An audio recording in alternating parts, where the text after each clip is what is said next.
बिस्मिल्लाहिर्रहमानिर्रहीम अल्लाहुम्मा सल्ली अला मुहम्मद व अला आलि मुहम्मद। अस्सलाम वालेकुम नाज़रीन, मैं हूं आपका मेज़बान खालिद शमील और आप देख रहे हैं मेरा यूट्यूब चैनल।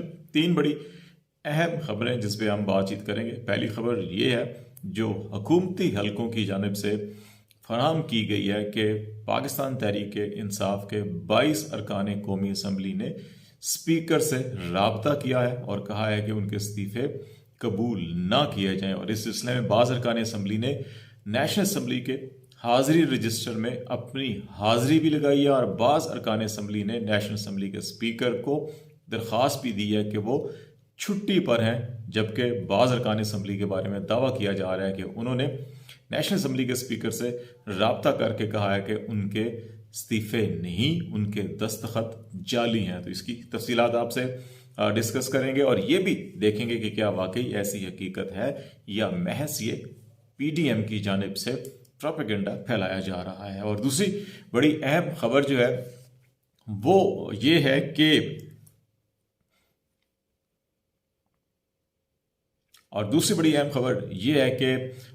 इस वक्त पाकिस्तान डेमोक्रेटिक मूवमेंट की जो हुकूमत है और उनके सहूलतकारों के दरमियान इस किस्म की इतलात आ रही हैं कि एक बड़ा फड्डा हो गया है। उस फड्डे की क्या वजूहत हैं और पीडीएम की मुख्तलिफ जमातों की दौड़ें लगी हुई हैं और ये दौड़ें किस तरफ लगी हुई हैं, इसके ऊपर बातचीत करेंगे। और तीसरी अहम खबर यह है कि ये कहा जा रहा है, इस वक्त रावलपिंडी इस्लामाबाद में खबर गर्दिश कर रही है कि टेक्नोक्रेट हुकूमत नहीं बल्कि इम्पोर्टेड के बाद अब इम्पोज्ड हुकूमत जो है वो मुल्क में लाई जा रही है। यानी कि पहले ये कहा जा रहा था कि पाकिस्तान में एक गैर मुल्की साजिश के नतीजे में जो हुकूमत कायम की गई उसको इम्पोर्टेड हुकूमत का नाम दिया गया पाकिस्तान तहरीक इंसाफ की जानिब से।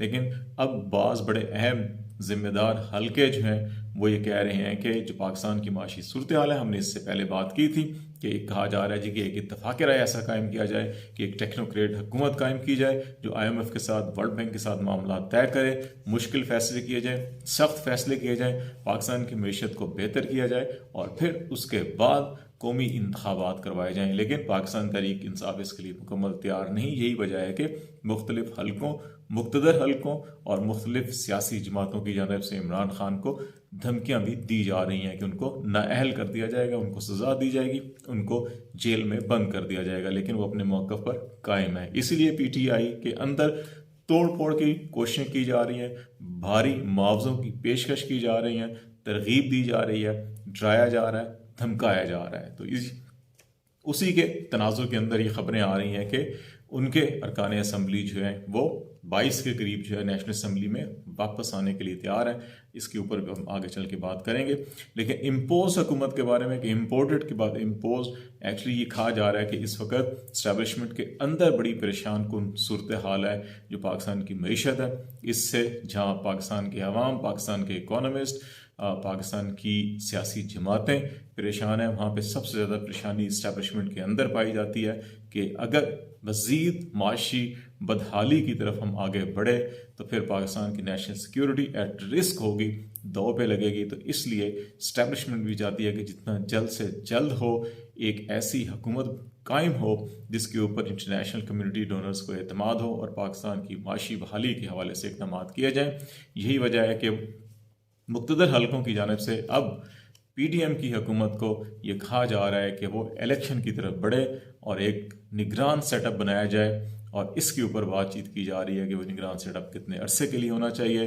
इमरान खान का ये कहना है कि वो 3 माह से ज़्यादा नहीं होना चाहिए, जबकि मुक़तदर हलकों और इस्टेब्लिशमेंट के साथ साथ पीडीएम के अंदर ये राय है कि ये 6 माह से 2 साल तक होना चाहिए।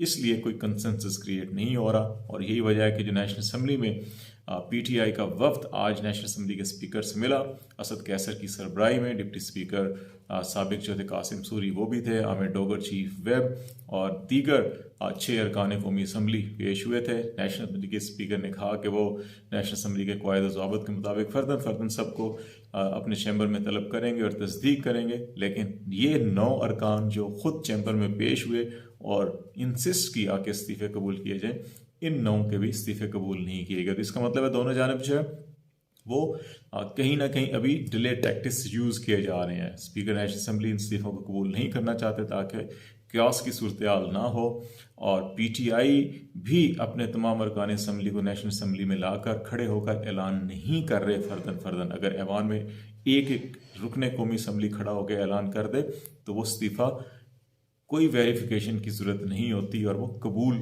तसव्वुर किया जाता है और वो कबूल कर लिया जाता है। वो तरीक़ाकार भी अभी इख्तियार नहीं किया गया। अगर सिंसियरिटी हुई PTI के अंदर तो वो आएंगे और ऐलान करेंगे।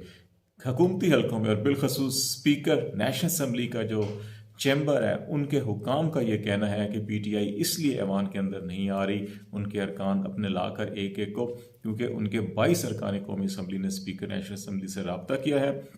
इसमें 2 अरकान असम्बली के बारे में दावा किया जा रहा है जिनमें नवाज अल्लाई ये बटाग्राम NA 12 से रुकने कौमी असम्बली मुंतखब हुए थे और तालिब हुसैन नकई जो NA 140 कसूर से रुकने असम्बली मुंतखब हुए थे उनके बारे में कहा जा रहा है कि इन्होंने छुट्टी की दरख्वास्त नेशनल असम्बली के स्पीकर को भेजी है। जबकि जुबैदा जलाल, गुलाम बीबी भरवाना, गुलाम मोहम्मद लाली के बारे में कहा जा रहा है कि उन्होंने नेशनल असम्बली के हाजिरी रजिस्टर में हाजिरी भी लगाई है। जबकि 22 अरकान कौमी असम्बली ने स्पीकर से टेलीफोनिक रब्ता किया और उनमें से 6 का ये कहना है कि उनके दस्तखत जाली हैं, जबकि बाकी अरकान जो हैं 16 उनका ये कहना है कि वो इस्तीफ़ा नहीं देना चाहते, दबाव है। तो ये क्लेम है नेशनल असम्बली सेक्रेटेरिएट की जानिब से कि इस वक्त नेशनल असम्बली के स्पीकर के साथ इतने अरकान असम्बली रब्ते में हैं। ये कितनी हकीकत है इसके अंदर ये कबल वक्त है कहना, लेकिन PTI जो अभी ऐवान के अंदर नहीं आ रही और फर्दन अनाउंस नहीं किया जा रहा, ये इस तासुर को तकवीत देता है। और अगर PTI ये समझती है कि उनके तमाम अरकान जो है वो इंटैक्ट हैं तो उनको असम्बली के फ्लोर पर आकर ऐलान कर देना चाहिए ताकि ये प्रोपेगेंडा ख़त्म हो। दूसरी जानिब जो है कि ये मामलात कहा जा रहा है कि PDM की जो हुकूमत है उसके जो सहूलतकार थे उनको लाने के हवाले से जनरल बाजवा के ऊपर सबसे बड़ा नाम लिया जाता था कि उन्होंने सहूलतकारी की, वो रिटायर्ड हो चुके हैं, उनकी बाक़ियात अभी भी कहीं ना कहीं एक्टिव हैं, लेकिन इस वक्त वो उस अंदाज में एक्टिव नहीं व असर नहीं रहे जिस अंदाज में जनरल बाजवा की मौजूदगी में ये सब कुछ सहूलतकारी का काम बड़े ठोस और बड़े धड़ल्ले से हो रहा था, वो अब नहीं हो रहा। यही वजह है कि इस वक्त जो है कि इस किस्म की इतलात है कि ना सिर्फ सहूलतकारों और PDM हुकूमत के दरमियान बल्कि PDM के अंदर भी मुख्तलिफ आरा पाई जाती हैं, जिसकी वजह से ये गालिब इम्कान है कि अब जो वक्त गुजरेगा माशी हालात ज़्यादा बदतर होंगे और फिर इस्टेब्लिशमेंट भी दबाव डाल रही है कि इस मामले को, माशी मामले को या तो हल किया जाए, IMF के पास जाया जाए। वो PDM पाकिस्तान मुस्लिम लीग नून को बिलखसूस वो काबिल कबूल नहीं है कोई इतने बड़े फैसले करें जिसके नतीजे में बड़ी महंगाई आए, मुश्किल हालात हो, आवाम का जीना दो भरो, तो उनकी बाकी रही सही सियासत जो भी ख़त्म होगी।